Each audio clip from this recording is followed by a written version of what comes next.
Hello everyone, welcome back to my channel. It's me, Yeonni, and first things first, Happy New Year. This is my very first video of 2019.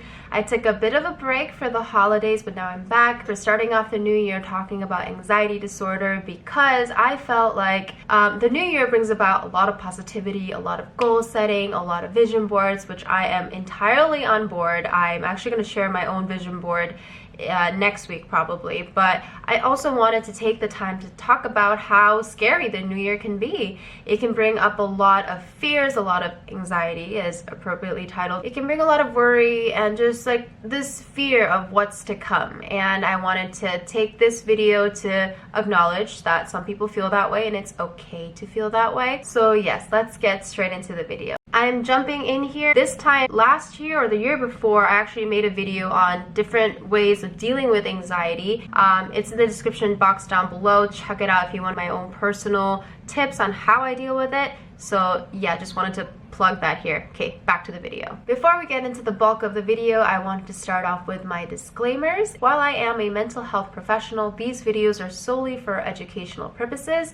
Second, they're not meant to self-diagnose or to diagnose other people. They're not meant to be used in place of individualized face-to-face mental health therapy with a licensed professional. And if you are really in need of mental health services, please contact a professional.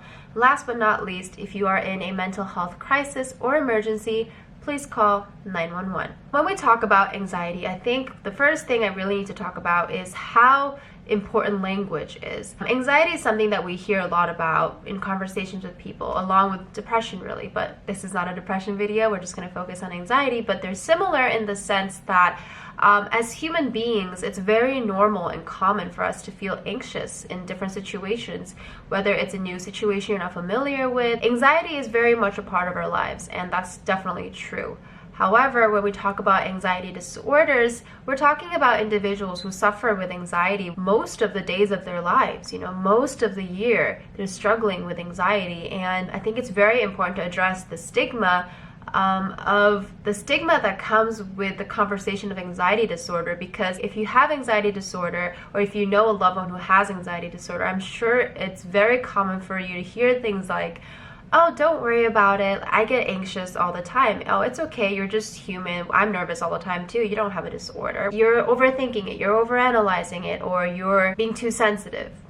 Those kinds of sentiments can be very hurtful to people who have anxiety disorder, where it's an actual diagnosis and something that they really suffer with most of their days. That was just something I really wanted to put in here first, how important it is to acknowledge the stigma. According to the DSM-5, generalized anxiety disorder is excessive anxiety and worry is described as apprehensive expectation, occurring more days than not for at least 6 months, about a number of events or activities such as work or school performance. The individual finds it difficult to control the worry, it kind of takes over them.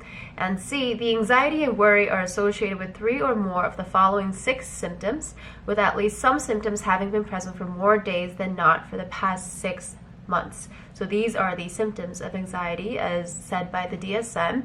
Restlessness, feeling keyed up or on edge, easily being fatigued, difficulty concentrating or mind going blank, irritability, muscle tension or sleep disturbance, difficulty falling or staying asleep, or restless, unsatisfying sleep. The anxiety, worry, or physical symptoms cause clinically significant distress or impairment in social, occupational, or other important areas of functioning. What's important to know on this line of the definition is that it's clinically significant distress. There's a difference between distress and clinically significant distress. That's where that conversation I had before comes up again, where it's different from just, distress is distress. I acknowledge that it's difficult. However, clinically significant distress is what differentiates those who experience anxiousness sometimes versus those who are actually diagnosed with anxiety disorder. The disturbance is not attributable to the physiological effects of a substance like drug of abuse, a medication, or other medical condition. So in order to be diagnosed with anxiety disorder, it can't be like a symptom of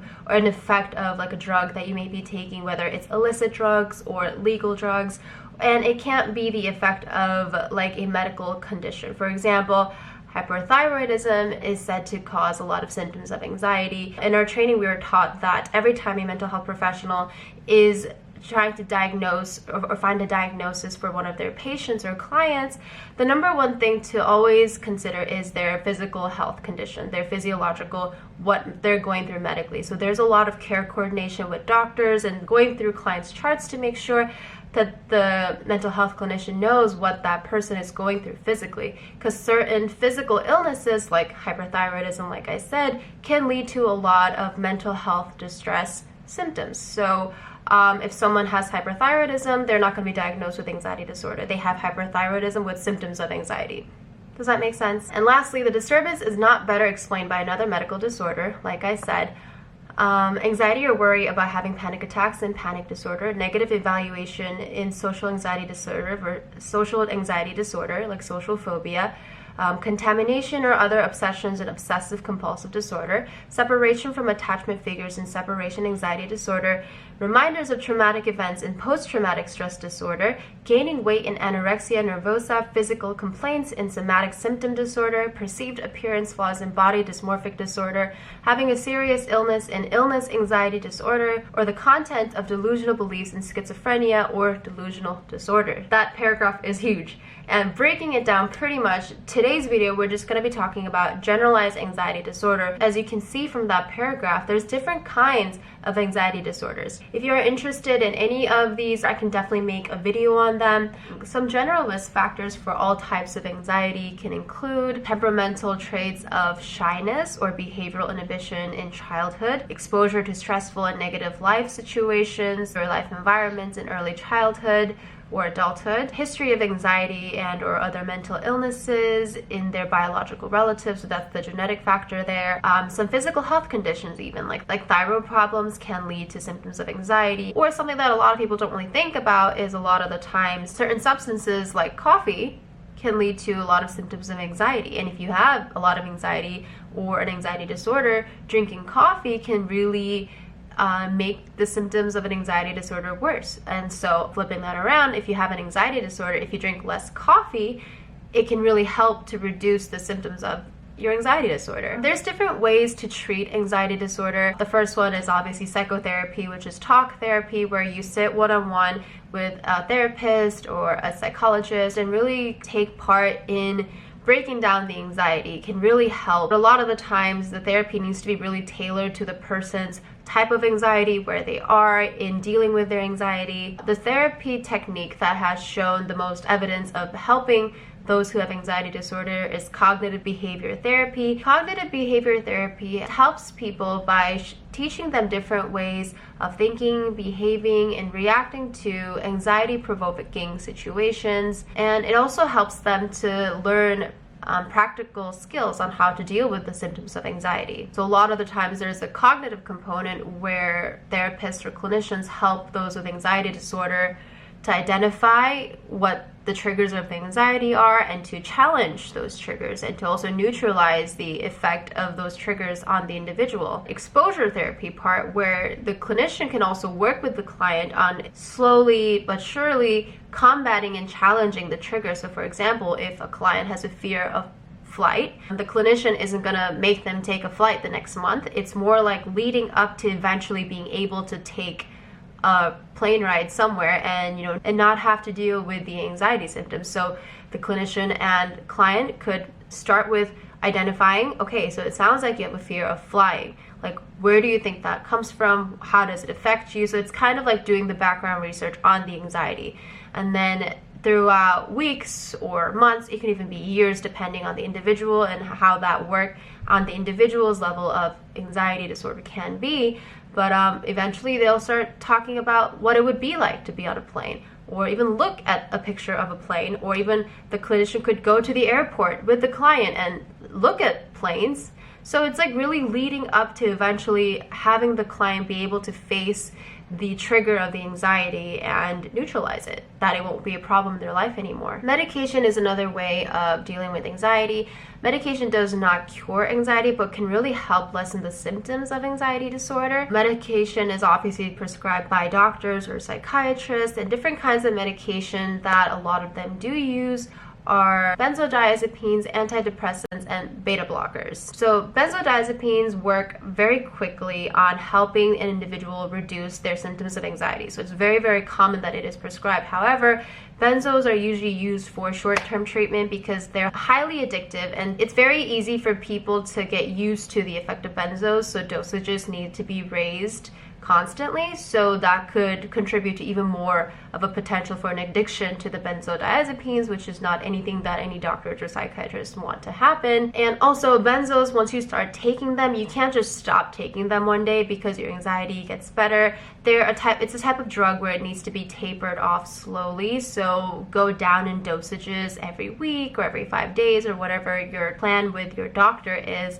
But if you stop taking benzodiazepines right away, people will go through severe withdrawal symptoms that may be even worse than anxiety symptoms, where your body physically cannot handle just not taking the drug anymore because it's become dependent on that drug. So it's really dangerous if you think about it. So instead of benzos, sometimes doctors prescribe antidepressants, and antidepressants, as you can hear from the name, are usually prescribed to help clients who are dealing with symptoms of depression. And antidepressants are interesting because they can help to reduce symptoms of anxiety, but it takes a little longer for the effects to actually be felt by the patient. So it's very important when taking antidepressants that you talk to your doctor about your symptoms and if it's helping you or not, because there's different kinds of antidepressants as well, so different ones could work with your specific symptoms. And beta blockers are usually prescribed to help deal with high blood pressure, but can be used to relieve symptoms of anxiety, rapid heartbeats, or shaking or trembling. Other ways that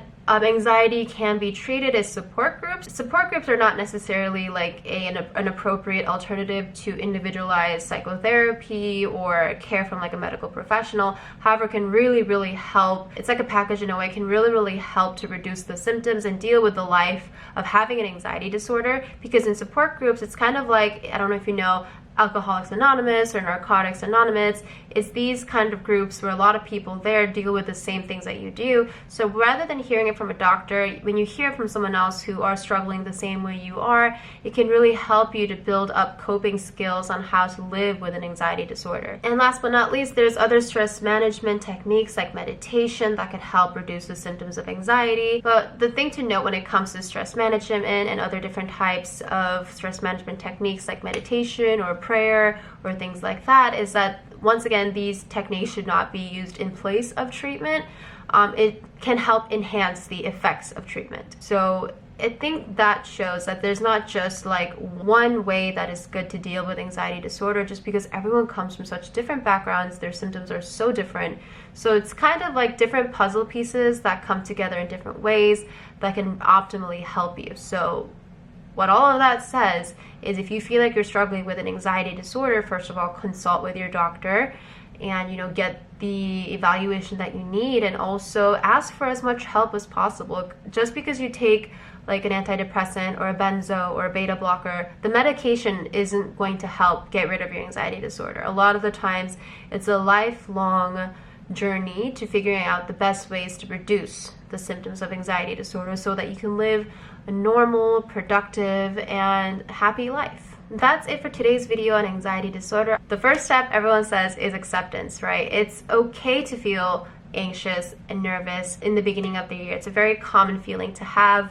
However, it's also very important to know where you are when it comes to your feelings of anxiety. Make sure it's not something more than what it is, and make sure that you realize it's something that a lot of people go through. If you like this video, please give it a like. I make 2 videos every week, Mental Health Mondays and Free For All Fridays, where Mondays, pretty self-explanatory, I talk about mental health, and Fridays I do whatever I feel like doing that week. So yeah, check out my channel if you want to see what I'm talking about. And yeah, give it a subscribe if you'd like, and I'll see you on Friday's video. Bye!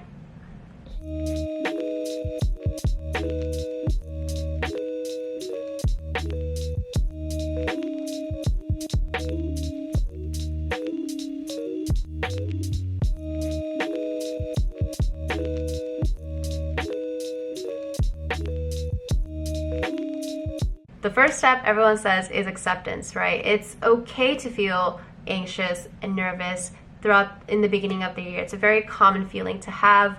However, it's also very important to know where you are when it comes to your feelings of anxiety. Make sure it's not something more than what it is, and make sure that you realize it's something that a lot of people go through.